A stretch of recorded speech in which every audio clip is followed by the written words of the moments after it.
پتہ نہیں کیوں بیرونی طاقتیں ہمیشہ سے قدرت اللہ کو اپنے راستے کی رکاوٹ سمجھتی رہی ہیں۔ ان کا خیال تھا کہ صدر کو سیکریٹری ہونے کی حیثیت سے قدرت اللہ کا صدر پاکستان پر ایسا اثر ہے جو بیرونی طاقتوں کے مفاد میں رکاوٹ بنا رہتا ہے۔ عرصہ دراز کی کوششوں کے بعد وہ کامیاب ہو گئے اور قدرت اللہ کو سیکریٹری صدر کے عہدے سے سبکدوش کر کے اطلاعات کا سیکریٹری لگا دیا گیا۔ اس تبادلے کے بعد بیرونی طاقتوں پر انکشاف ہوا کہ بات تو وہیں کی وہیں رہی اور قدرت عملی طور پر جوں کہ توں اثر انداز ہیں۔ لہٰذا بیرونی طاقتوں نے شدید دباؤ ڈالا۔ نتیجہ یہ ہوا کہ قدرت کو مرکزی حکومت سے الگ کر کے صوبائی حکومت میں فائز کر دیا گیا۔ اس تبادلے کی وجہ سے ہماری توجہ حج سے ہٹ کر دوسرے معاملات پر مرکوز ہو گئی۔ پتہ نہیں کیوں اس تبادلے پر قدرت اللہ نے اپنا استعفیٰ صدر کی خدمت میں پیش کیا۔ استعفیٰ احتجاج کا مظہر نہ تھا۔ عرصہ دراز سے قدرت کی خواہش تھی کہ نوکری چھوڑ کر لکھنے پڑھنے کا کام کریں۔ صدر ایوب نہیں چاہتے تھے کہ قدرت اللہ کا استعفیٰ منظور کریں۔ قدرت اللہ ضد کر رہے تھے۔ نتیجہ یہ ہوا کہ اس کی بات پر پورا 1 مہینہ صدر اور قدرت کے درمیان مذاکرات ہوتے رہے۔ صدر متحمل مزاج تھے۔ ان کا خیال تھا کہ وقت جذبات کمزور کرنے اور حالات سنوارنے کی واحد کنجی ہے، اس لیے وہ معاملے کو طول دیتے رہے۔ انہوں نے قدرت اللہ کو یہ پیشکش بھی کر دی کہ اپنے لیے کوئی سا عہدہ پسند کر لیں، آپ کی وہاں تعیناتی کر دی جائے گی، لیکن قدرت نوکری چھوڑنے پر مصر تھے۔ انہی دنوں اتفاق سے ایک درویش آ گئے۔ انہوں نے قدرت کو مشورہ دیا کہ کیوں نہ آپ سفیر بن کر کچھ عرصے کے لیے ملک سے باہر چلے جائیں۔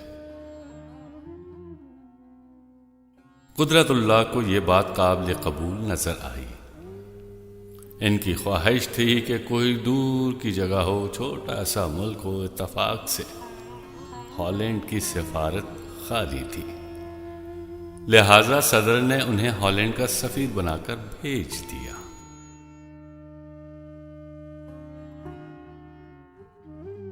قدرت اللہ کی جانے کے بعد میرے نزدیک حج کا سارا منصوبہ ہی ڈھیر ہو کر رہ گیا۔ ایک سناٹا چھا گیا، خواب آنے بند ہو گئے، مستوں نے مجھے سرِ راہ روکنا چھوڑ دیا، فقیر خاموش ہو گئے اور میں گویا ایک خلا میں ٹانگ دیا گیا۔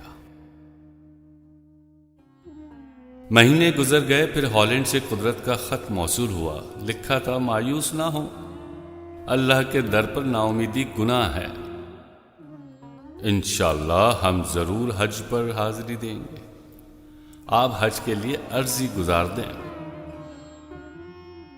قدرت اللہ کے اس خط نے اثر نو امید کا دیا روشن کر دیا۔ میں سمجھا کہ خوابوں کی تعبیر کا وقت آ گیا ہے۔ میں نے عرضی کا فارم منگوایا، قوائف درج کیے، رقم جمع کروائی اور پھر تیاری میں مصروف ہو گیا۔ عرضی دیتے وقت میرا ایمان تھا کہ جب ڈسٹرکٹ مجسٹریٹ قرآندازی کریں گے تو اللہ میاں خود ان کے پاس آ کر بیٹھ جائیں گے اور کہیں گے، میاں ممتاز مفتی کا نام ضرور نکالو، اسے ہم نے خود بلایا ہے، بڑی مشکل سے حج پر آنے کے لیے رضامند کیا ہے، کہیں پھر سے مکر نہ جائے۔ اور قرآن اندازی میں میرا نام نکلوانے کے بعد وہ فٹافٹ مکہ معظمہ پہنچیں گے تاکہ بر وقت مجھے ریسیو کرنے کا بندوبست کر لیں۔ جب مجھے علم ہوا کہ قرآن اندازی میں میرا نام نہیں نکلا تو میں ہکا بکا رہ گیا۔ مجھے یقین ہی نہیں آتا تھا کہ میرا نام نہیں نکلے گا۔ کئی ایک روز میرا ذہن معاوف رہا، پھر میں نے قدرت کو اطلاع دی کہ میرا نام قرآن اندازی میں نہیں نکلا۔ جواب میں انہوں نے لکھا، کہ نہیں نکلا تو کوئی بات نہیں، آپ اگلے سال پھر عرض گزاری کر دیں۔ اگلے سال پھر میرا نام نہ نکلا تو پھر دھچکا لگا۔ پھر 2 مہینے ایک جمود سا طاری رہا، طلب ہچکیاں لے لے کر ساکت ہو گئے۔ جب تیسرے سال بھی قرآن اندازی میں میرا نام نہ نکلا تو میں مایوس ہو گیا۔ حج کے خواب پھر سے شروع ہو گئے۔ اب ان خوابوں میں کوئی خوشخبری نہ ہوتی تھی، بلکہ رکاوٹیں پیدا ہونے کی خبر سنائی جاتی تھی۔ کبھی راستے میں سانپ آ کر کھڑا ہوتا تھا، کبھی راستے کا پل بیٹھ جاتا، کبھی کوئی خوفناک مست راستہ روک کر کھڑا ہو جاتا تھا۔ میں نے قدرت کو لکھا کہ خوابوں سے ظاہر ہوتا ہے کہ حج کی بات اب رہ گئی، میں مایوس ہو چکا ہوں۔ قدرت نے جواب دیا کہ آپ کے مایوس ہو جانے سے کوئی فرق نہیں پڑتا، اللہ تعالیٰ بندے سے کبھی مایوس نہیں ہوتا۔ ان طفل تسلیوں سے کوئی فائدہ نہ ہوا۔ میں نے سوچا ہٹاؤ، وہاں جا کر کرنا ہی کیا ہے۔ 1 سال گزر گیا۔ پھر ایک روز قدرت اللہ کا خط موصول ہوا، لکھا تھا انشاءاللہ اس سال بیت اللہ میں ملاقات ہوگی، آپ تیار رہیں، درخواست دے دیں، اگر قرآن اندازی میں نام نہ نکلا تو بیروت پہنچیں گے۔ میں بھی بیروت پہنچوں گا، وہاں کوئی نہ کوئی انتظام ہو جائے گا، انشاءاللہ ہم منزل مقصود پر پہنچ سکیں گے۔ اس خط کی آمد کے بعد میں حج پر جانے کی تیاری میں مصروف ہو گیا۔ سب سے پہلے میں نے حج پر 7-8 کتابیں خریدی، ان سب کو بار بار پڑھا، نقشے حاصل کیے، جدہ، مکہ، مدینہ منورہ، منی، عرفات، سب مقامات کو پن پوائنٹ کیا۔